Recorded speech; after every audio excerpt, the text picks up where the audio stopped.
우리에게 잘 알려져 있는 원효 대사 이야기가 있습니다.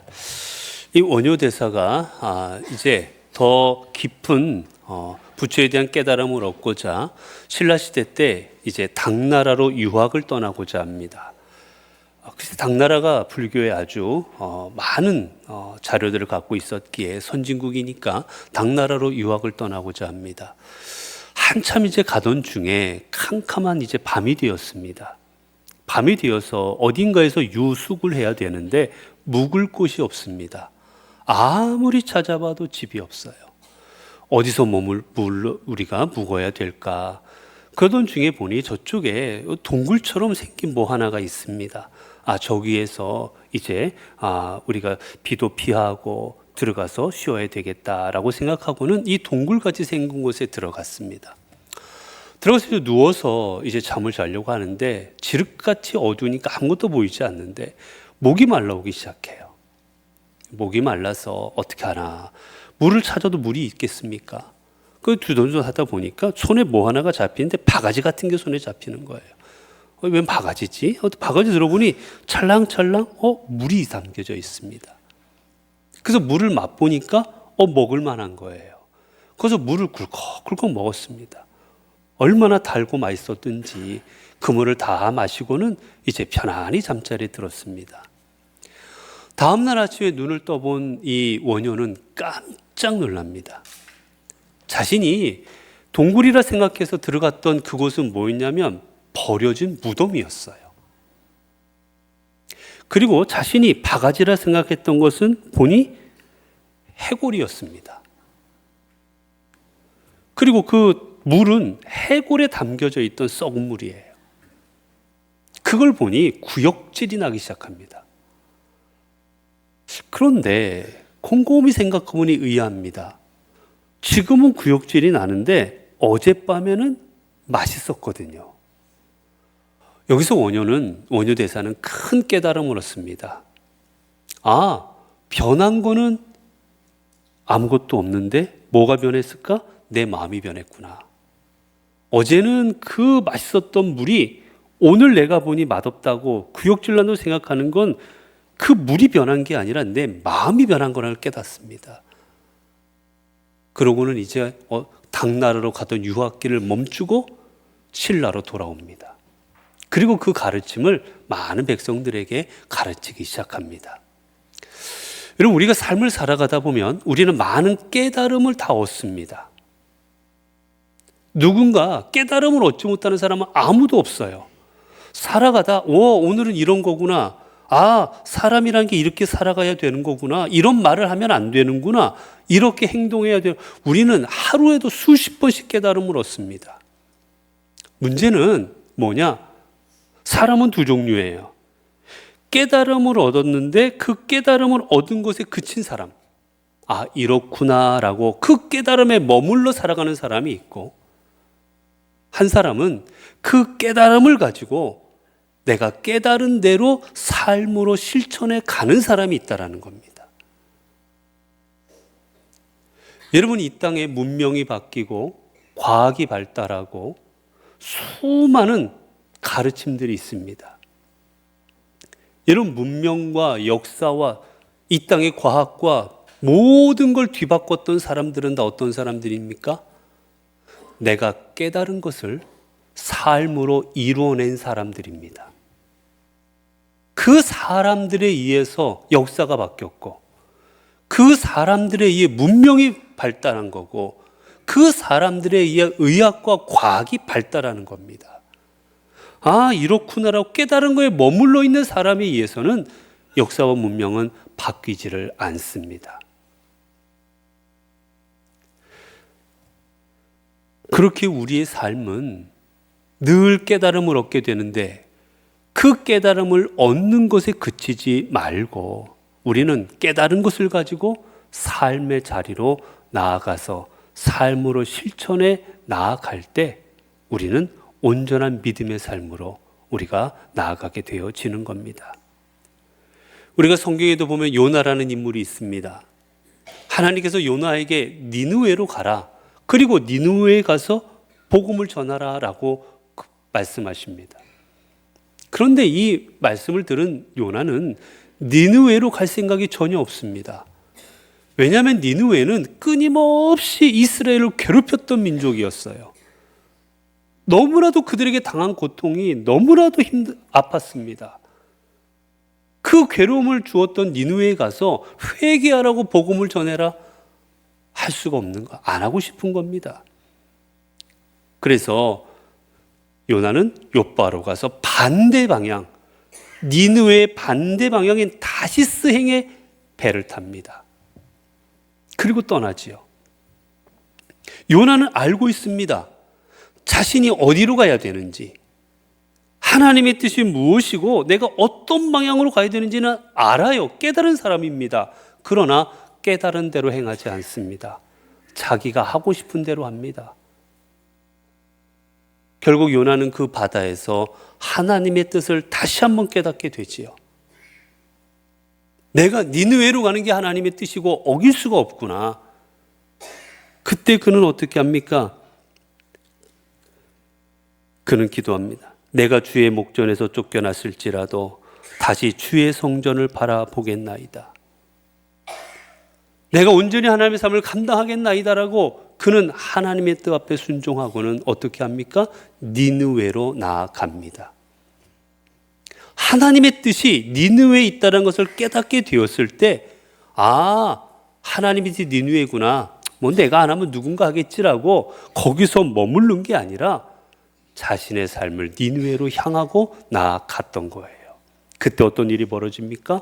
니느웨에 있던 수많은 영혼들이 그 요나의 메시지를 듣고 요나의 외침을 듣고 하나님께로 돌아오는 역사가 일어납니다. 여러분, 탕자가 아버지 곁을 떠나 재산을 다 탕진했습니다. 결국 탕자는 깨닫습니다. 아, 내가 살려면 방법은 하나, 아버지께로 돌아가는 거구나. 여기 있다가는 내가 죽겠구나. 아버지께로 가는 것만이 내가 살 길이라는 걸 그는 깨닫습니다. 여러분, 그때 그가 어떻게 합니까? 깨달았지만 난 여기서 살란다. 그리고 그렇게 있지 않아요. 그는 아버지를 향하여 삶의 방향을 바꾸어 나아갑니다. 일어나서 자신의 삶의 자리에서 일어나서 아버지께로 갑니다. 그때 놀라운 일이 벌어집니다. 아버지를 만난 그는 아들의 지위를 회복하게 되었고, 그리고 그 아버지의 아들로서 그의 인생을 새롭게 살아갈 기회를 얻습니다. 여러분, 그렇습니다. 깨달음을 얻고 그 깨달음을 가지고 삶의 방향을 바꾸어 내가 나아갈 방향으로 나아간 사람만이 그의 인생을 바꿀 수 있고 그 삶에 하나님의 놀라운 역사가 일어나게 되어지는 겁니다. 오늘 본문에 보게 되면 예수님의 두 제자 이야기가 나오고 있습니다. 예수님께서 십자가에 달려 돌아가시게 되자 두 제자는 자신의 고향 땅을 향하여 자신들의 시골로 내려가고 있습니다.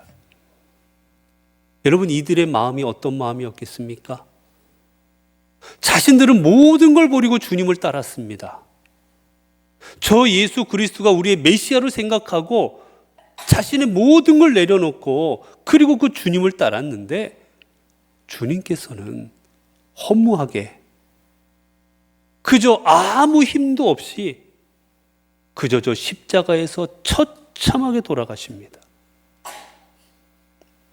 그 모습을 바라본 제자들의 마음이 어떻겠습니까?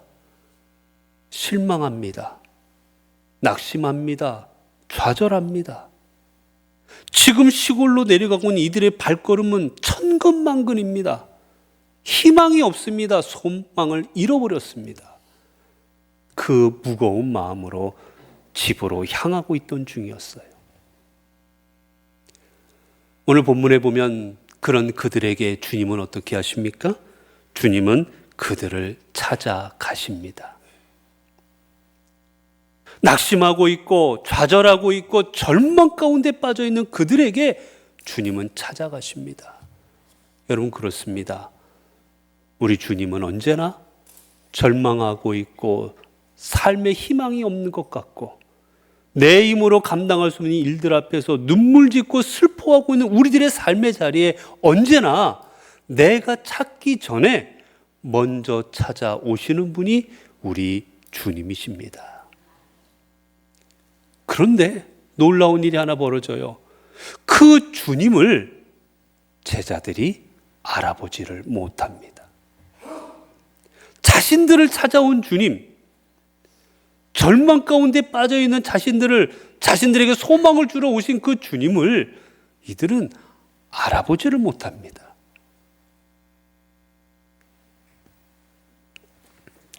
그 이유를 오늘 본문에서는 이렇게 말씀하고 있지요. 그들 중 두 사람이 걸어 시골로 갈 때 예수께서 다른 모양으로 그들에게 나타나시니, 주님이 이들에게 나타나신 모습이 돌아가시기 전에 그 모습과는 사뭇 좀 달랐던 것 같습니다. 부활하신 주님의 모습이 달라진 거예요. 어떻게 할 수 있냐면 막달라 마리아는 가장 주님 곁에 있었던 여인이었습니다. 그런데 막달라 마리아조차도 부활하신 주님을 첫 번에 알아보질 못합니다. 부활하신 주님께서 이제 이들에게 나타나셨을 때 이들은 주님을 알아보지 못하고 곁에 계신 분이 십자가에 달려 돌아가시고 부활하신 주님을 깨닫지 못하게 되었을 때 이제 주님은 이들에게 그들이 깨달을 수 있도록 말씀을 주시고 그들의 심령을 뜨겁게 하시고 이들이 주님을 깨닫게 하여 주시지요. 자, 그런데 이들이 왜 주님을 알아보지 못했을까? 아무리 다른 모양으로 다른 모습으로 주님이 나타나셨을지라도 이들이 주님 곁에서 말씀하실 때 예사롭지 않은 말씀을 분명히 그들에게 부활의 그런 영광들을 가르쳐 주셨을 텐데 어떻게 그들은 제대로 깨닫지 못했을까? 오늘 본문에는 그걸 자세히 나와 있지 않지만 이 같은 내용이 나와 있는 것이 누가복음의 24장에 나와져 있습니다. 거기 보면 좀 더 자세하게 이렇게 말하고 있습니다. 그들의 눈이 가리워져서 그인 줄 알아보지 못하거늘. 성경은 좀 더 자세하게 내용을 뭐라고 말하느냐? 그들의 눈이 가리워졌다라고 말합니다. 가리워졌다. 뭔가 그들의 눈을 가로막아서 그분이 예수님이심을, 자신들의 앞에 있는 분이 예수님이심을 깨닫지 못하게 했다라고 말합니다. 여러분, 우리가 살아가면서 우리는 눈을 몇 가지 갖습니까? 우린 몇 가지 눈을 가져요. 첫 번째는 이 눈입니다. 바라보는 눈. 앞에 누가 계시는구나. 여기에 몇 명이 있구나. 어떤 옷을 입었구나. 여기 모양이 어떻구나. 우리는 이 육적인 눈을 갖고 있습니다. 더 나아가 우리는 어떤 눈도 있습니까? 이성의 눈도 있습니다. 생각하는 눈이에요. 이렇게 해야 되겠구나. 이렇게 하면 안 되는구나. 판단하는 이성의 눈이 있습니다. 그리고 또 어떤 눈이 있습니까? 우리에게는 영적인 눈이 있습니다.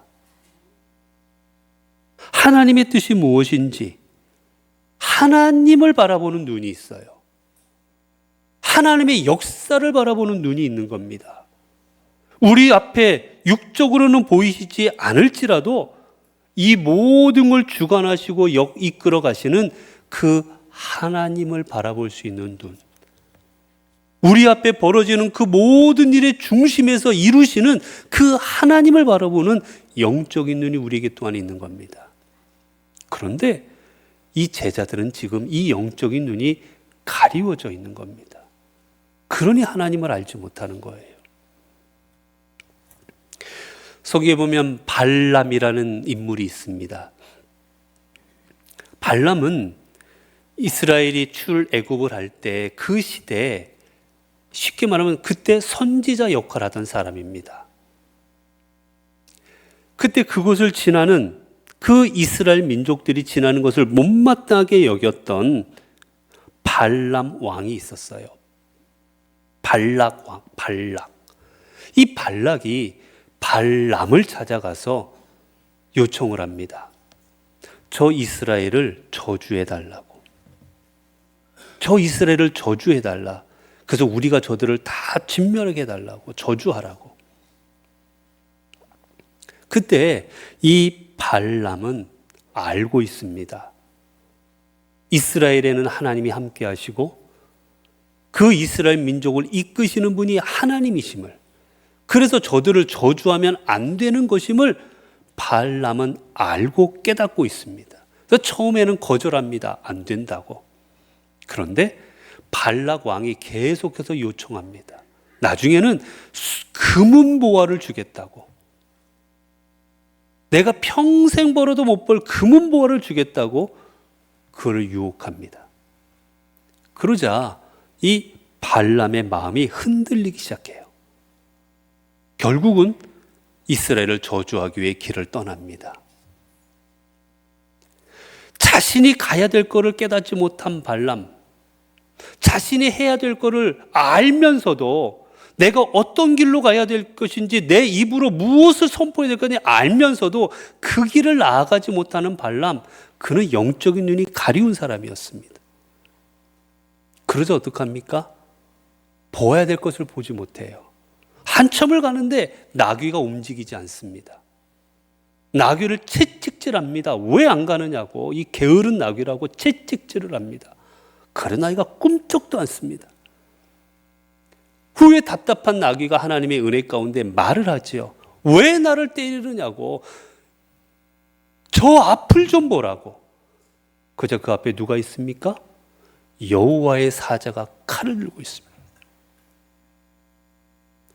나귀가 그 모습을 보고는 우리 주인을 모시고 저리로 갔다는 죽겠구나 싶어서 나귀가 안 가고 있는데, 발람은 그거를 보지 못하고 있는 거예요. 그러자 죽음의 길로 가려고 했던 겁니다. 엘리사에게 종이 있었습니다. 아람 군대가 늘 이스라엘과 전쟁했지만 그 전쟁에서 늘 패해요. 이유를 알아보니 엘리사가 늘 모든 걸 알려줬기 때문입니다. 그저 아람에서 군대를 보내서 이 엘리사를 죽이고자 합니다. 결국 엘리사가 거처하고 있는 주변을 이 아람 군대가 겹겹이 에워쌌어요. 아침에 엘리사의 종이 눈을 떠보니 큰일 났습니다. 이제 죽게 생겼습니다. 그래서 벌벌 떨며 엘리사에게 어떡하느냐고 할 때 어떻게 합니까? 엘리사가 그 종을 위해 기도합니다. 하나님, 이 종의 눈을 열어달라고. 기도하여 이르되 여호와여, 원하건대 그의 눈을 열어서 보게 하옵소서 하니 여호와께서 그 청년의 눈을 여심해 그가 보니 불말과 불병거가 산에 가득하여 엘리사를 둘렀더라. 자신을 둘러싼 군대를 이 종은 보지를 못하고 있습니다. 왜요? 영적인 눈이 가려졌기에. 그러나 엘리사는 영적인 눈으로 자신을 둘러싼 군대를 바라보고 있었습니다. 하나님의 군대가 나를 보호하고 있구나. 그러자 두렵지가 않았던 겁니다. 결국 눈이 가리워져서 주님을 알아보지 못한 이들을 주님께서는 그 눈을 열어주십니다. 우리 오늘 본문에는 제대로 나와 있지 않은데 누가복음에 보게 되면 어떻게 되어 있느냐. 그들의 눈이 밝아져 그인 줄 알아보더니 라고 되어 있습니다. 주님께서 그들의 눈을 열어주시니 이제 그들 앞에 있는 분이 누구인지 그들이 알아봤다라는 거예요. 오늘 이 방금 읽은 이 말씀은 수동태로 되어져 있습니다. 즉 그들이 스스로 하나님, 내가 영적인 눈을 떠야 되겠으니 영적인 눈을 뜨게 해주세요. 그래서 자기들이 스스로 뜬 게 아니라 주님께서 그들의 눈을 열어주셨다라는 말입니다. 결국 주님이 그들의 눈을 열어주실 때 그들은 주님을 보게 됩니다. 여러분, 오늘 우리도 이 땅을 살아가려면 영적인 눈이 띄어져야 되는데 그 영적인 눈은 누가 띄워주십니까? 성령 하나님께서 우리의 영의 눈을 뜨게 하십니다. 자, 이제 영의 눈을 뜬 이들. 자, 이들이 무슨 일을 했을까? 오늘 본문에 보면 이렇게 되어 있습니다. 오늘 본문이 두 사람이 가서 남은 제자들에게 알리었으되. 자, 주님께서 그들의 눈을 뜨게 하시자 이들이 가장 먼저 한 일은 무엇이었느냐?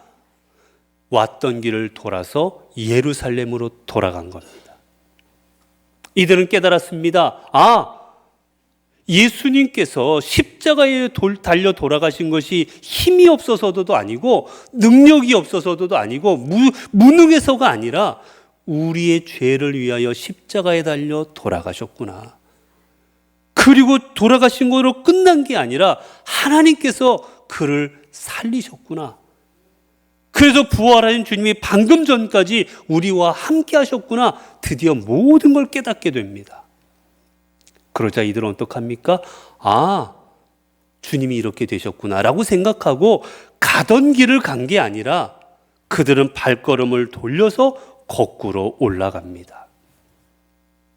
여러분, 그런데 이들이 왜 예루살렘에서 시골로 내려가고 있겠습니까?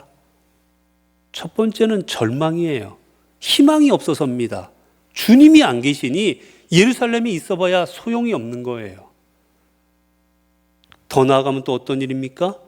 예루살렘은 어떤 곳입니까? 예수님을 죽인 곳입니다. 종교 지도자들이, 산헤드린의 공회원들이 예수 그리스도를 십자가에 못 박으라고 재판에 넘긴 그 당사자들이 눈을 시퍼렇게 뜨고 지금 살아있고 아직도 그들이 건재하고 있는 곳이 예루살렘입니다.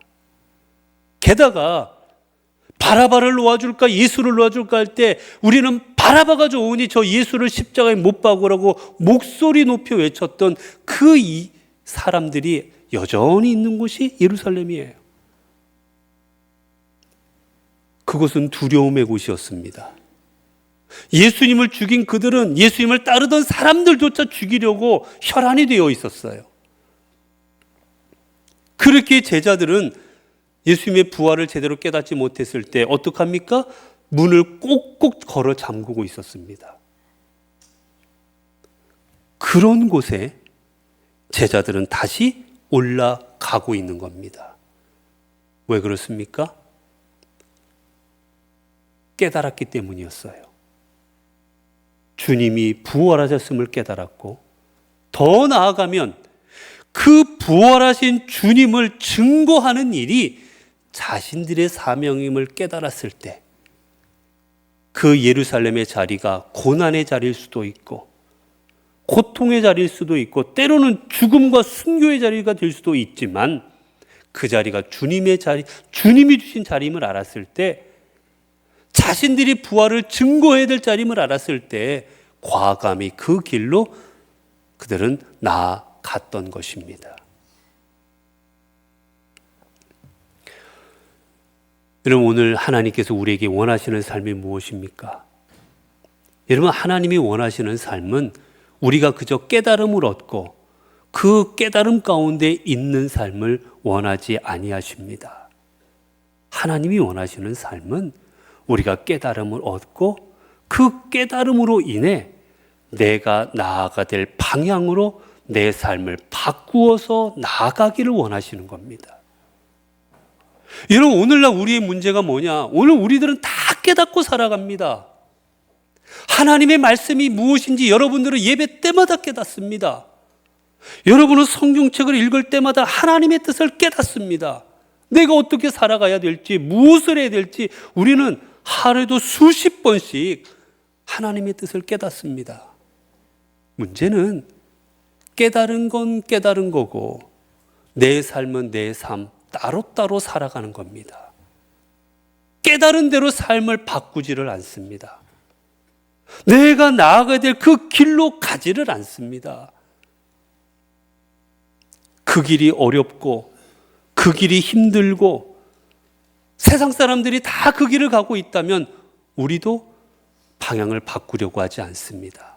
여전히 그대로 나아가려고 합니다. 그러나 주님은 오늘 또 우리에게 말씀하십니다. 주님의 부활을 목격하고 부활을 깨달았던 이 두 제자가 삶의 방향을 바꾸어서 주님이 주신 그 증거의 자리로 나아갔듯, 오늘 우리도 내가 주의 부활을 깨달았다면, 내가 주님의 십자가의 은혜를 깨달았다면, 주님께서 내게 주신 삶의 자리, 증거의 자리가 있음을 깨달았다면, 우리 또한 그 자리가 고난의 자리일지라도 우리는 그 자리로 나아가야 되는 겁니다. 사랑하는 성도 여러분, 여러분의 삶의 자리는 어디입니까? 주님께서 여러분에 주신 그 부활의 증인됨의 자리가 어디십니까? 내가 살아가는 내 삶의 자리, 내가 디디고 있는 내 삶의 자리가 하나님이 주신 자리일 것입니다.